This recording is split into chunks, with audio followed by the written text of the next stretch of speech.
வணக்கம் நண்பர்களே. நடிகர் விஜய்க்கு இந்த ஒரு பண்பாட்டினை சொல்லிக் கொடுத்தது யார் என்று எனக்கு தெரியவில்லை. மிக ஒரு கண்டிக்கத்தக்க அருவருப்பான பண்பாடு.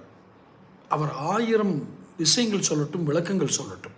என்ன, துக்கம் நடந்தவர்களை அவர்கள் வீட்டிலிருந்து அழைத்து தன் வீட்டிற்கு அழைத்து வந்து அல்லது பொது இடத்துக்கு அழைத்து வந்து அவர்களிடம் துக்கம் விசாரிப்பது அல்லது பங்கெடுத்துக் கொள்வது என்பது என்ன வகையான பண்பாடு?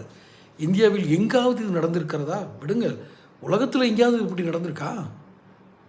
பண்பாடு என்று நான் சொல்வது, நீங்கள் பிற்போக்குவாதி, அவருக்கு இருக்கும் பாதுகாப்பு பிரச்சனைகள் உங்களுக்கு தெரியுமா? ஐயா, உங்களை யாரும் கொன்ற மாட்டாங்க.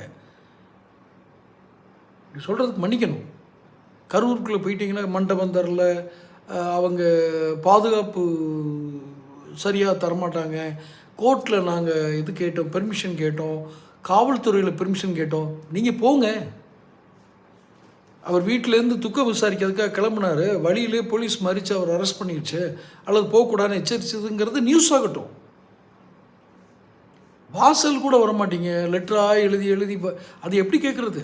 அதை நான் பொதுவெளியில் அந்த இதில் பார்க்குறப்போ, நியூஸில் டொமைனில் சில நியூஸ் வந்துச்சு. அதில் பார்க்குறப்ப என்னென்னா, இந்த க்ரீன் சிக்னல்னு சொல்லுவாங்க இல்லையா, இவர் போகிற பாதையில் வேகத்தடைகள் இருக்கக்கூடாது, மக்கள் கூடக்கூடாது, மக்கள் கூட்டமே இருக்கக்கூடாது, இப்படியெல்லாம் விதிகள் கேட்டால் நீங்கள் போலீஸில் கேட்டிங்கன்னா யார் இதுக்கெல்லாம் செய்கிறது?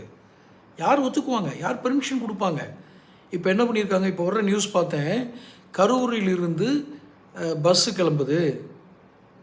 அந்த பஸ்ஸில் 38 குடும்பங்களை சேர்ந்த ஒரு குடும்பத்துக்கு 4 பேரோ 5 பேரோ ஏதோ கூட்டிகிட்டு போகிறாங்க.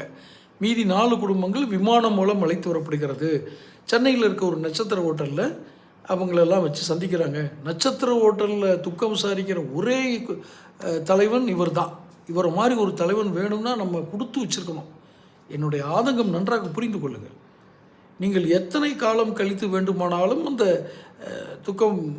துக்கப்பட்டவர்களை, அந்த இழந்தவர்களை, உயிரிழந்த குடும்பத்தை நீங்கள் சந்திங்க. எவ்வளோ காலம் வேண்டுமானாலும் ஆகட்டும். ஆனால் அவர்களை வீட்டிற்கு வர வைத்து, வீட்டிற்குனா நீங்கள் நினைக்கிற இடத்துக்கு வர வச்சு, அது வீட்டுக்கு கூட வர வைக்கலை,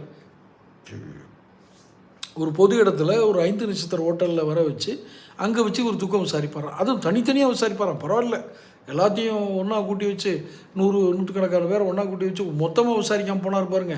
அந்த வகையில் விஜயை பாராட்டுறோம். ரொம்ப கஷ்டம். தமிழ் பண்பாடு, அடிப்படை மனித பண்பாடு, தமிழ் பண்பாடு இங்கிலீஷ் பண்பாடெல்லாம் விட்டுருங்க. அடிப்படை மனித பண்பாடு இல்லாத செயல் ஒரு துக்கப்பட்டவர்களை வீட்டிற்கு தான் விரும்பும் இடத்திற்கு, வீட்டுக்குள்ள தான் விரும்பும் இடத்திற்கு அழைத்து வந்து துக்கம் விசாரிப்பது. தொடர்ந்து பேசுவோம். Channel subscribe.